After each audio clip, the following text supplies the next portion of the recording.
Medina শরীফের মাটি আমার চোখে মুখে বুকে মাখিও।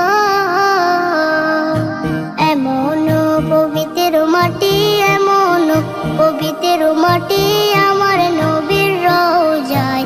তোমরা যদি যাও গো মদিনায়, তোমরা যদি যাও গো মদিনায়। ইয়া রাসূলুল্লাহ, ইয়া হাবিবাল্লাহ, ইয়া রাসূলুল্লাহ, ইয়া হাবিবাল্লাহ। মদিনা শরীফের মাঝে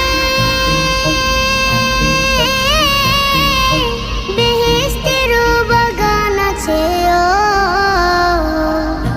সেই বাগানে শুয়ে আছেন, সেই বাগানে শুয়ে আছেন প্যারা নবী মুস্তাফা।